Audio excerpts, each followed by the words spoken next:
vamos voltar aos nossos estudos. Antes, vamos ter um contato com Jesus através do nosso recolhimento íntimo, um pouquinho só.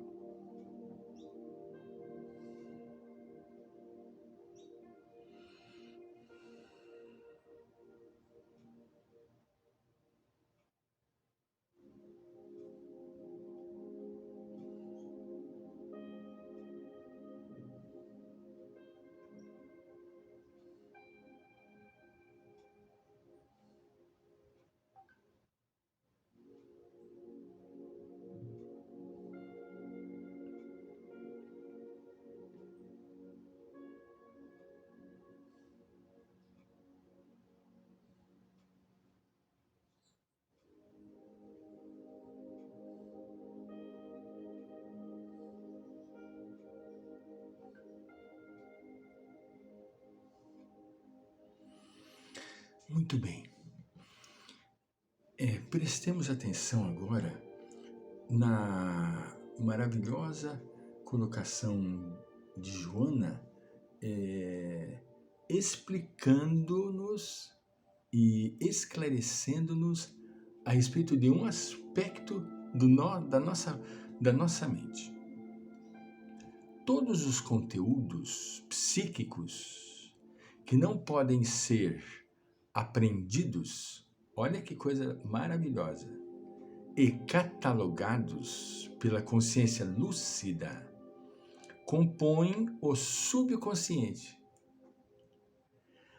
Nós ficamos quantas vezes procurando entender o que vem a ser o nosso subconsciente, o nosso inconsciente profundo, enfim.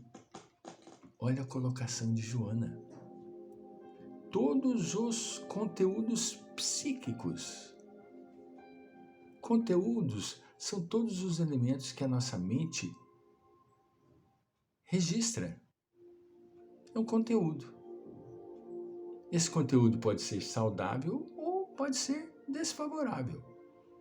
Não deixa de ser um conteúdo, né?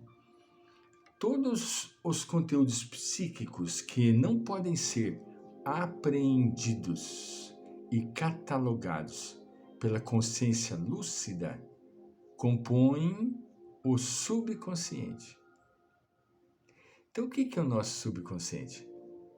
São os elementos que não foram registrados, que não foram catalogados, mas foram absorvidos. Isso é interessante a gente entender. Eles estão lá retidos, mas não foram catalogados. Vai chegar uma hora que eles serão catalogados. Eles sairão, se colocarão à mostra e, consequentemente, serão catalogados, serão registrados, né? Esses que não foram ainda registrados compõem o nosso subconsciente. Eles estão lá, só que não foram catalogados, não foram apreendidos pela nossa consciência lúcida. Olha que interessante, inúmeros deles permanecem na condição de recalques, que, não obstante, liberam-se em condições especiais. Em certas condições, eles se desatrelam e colocam-se à mostra. São os recalques que nós ficamos gravados lá no nosso subconsciente, estão lá. Entende? Quando, em certas condições especiais, eles são liberados, né? Eles são liberados e são tidos como recalques. Às vezes o indivíduo tem uma explosão. Um indivíduo normal, um indivíduo tranquilo, um indivíduo né, pacífico, mas de repente ele explode e não sabe por que aconteceu aquilo. Aí, meu Deus, por que será que aconteceu isso? O que será que aconteceu comigo? O recalque é uma parte do subconsciente responsável pela memória, pela vida psíquica e sentimental, que elabora os padrões do comportamento social e moral. Esses recalques, eles é que vão estabelecer certas normas na nossa vida, né? Eles vão simplesmente elaborar padrões, entende? Eles vão elaborar, né? E são responsáveis, né?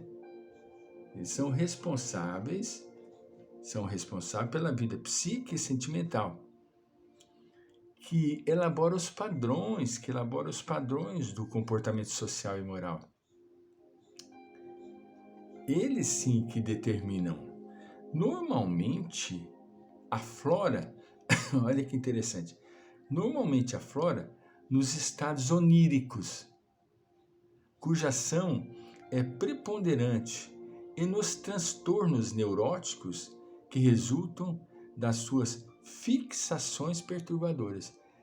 No estado de sono, a pessoa põe para fora este elemento, este conteúdo que está lá registrado, retido no nosso subconsciente. Duas situações favoráveis para que aflore esses conteúdos no nosso estado de sono ou em estados de neurótico, de neuroses, né? Certas explosões neuróticas mostra aquilo que está lá retido no nosso íntimo, né? Conforme as preferências mentais, segundo Joana de Ângeles, os alicerces do subconsciente são compostos dos mais frequentes padrões de pensamentos que estabelecem a conduta do indivíduo, por ser essa de relevante importância no seu relacionamento interpessoal, como na sua vivência existencial. Veja bem, prestemos muito bem atenção.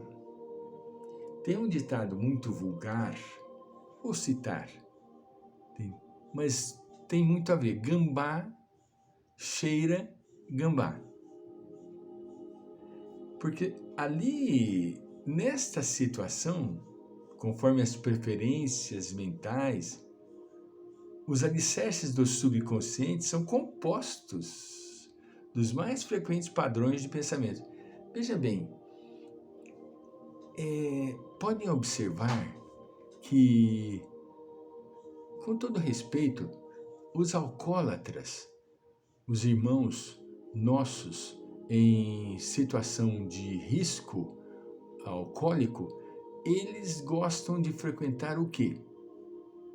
A igreja? Não. Os botecos. Eles se identificam muito bem com os botecos. Mas vou citar um fato muito interessante. Muito interessante. Apesar deles gostarem de ficar nos botecos, pelo menos aqui na nossa cidade, nós os encontramos muito a miúde e assim em um relativo número de elementos nas praças públicas onde tem as igrejas. Olha que interessante, não é? Não é nem uma nem duas. Algumas igrejinhas, lá também se localizam esses nossos irmãos que se encontram vinculados a esse tipo de hábito, né? Eles se conectam. certa feita, na cidade vizinha nossa, onde eu morei, na cidade de Fernandópolis, eu me envolvi também com esse tipo de terapia, né? De autoajuda. E lá tinha um rapaz maravilhoso, rapaz, uma bondade extremada, um enfermeiro técnico de mão cheia. Só que, infelizmente, esse menino, ele teve a infelicidade de, ao ter acesso a substâncias que eram prescritas para os pacientes, ele acabou desviando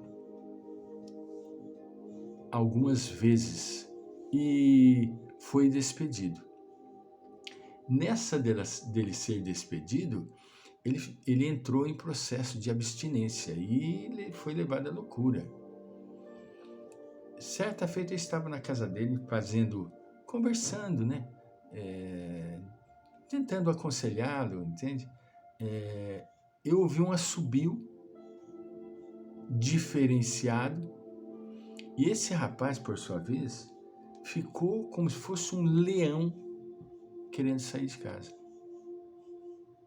A mãe é uma mulher maravilhosa, muito trabalhadeira, né? E passou a padecer demais com esse rapaz. Esse assobio nada mais era do que o traficante, que o chamava para entregar a substância psicoativa, que o alimentava. Então, veja bem, eles se conectam, eles se aproximam, de uma forma ou de outra, eles acabam se aproximando. E é dificílimo lidar com o dependente químico, porque ele precisa ter uma força de vontade muito grande para suportar as pressões químicas do seu próprio organismo e também suportar a própria situação de abstinência, que ele é levado aos delírios, né? Ele é levado aos delírios. Vamos voltar.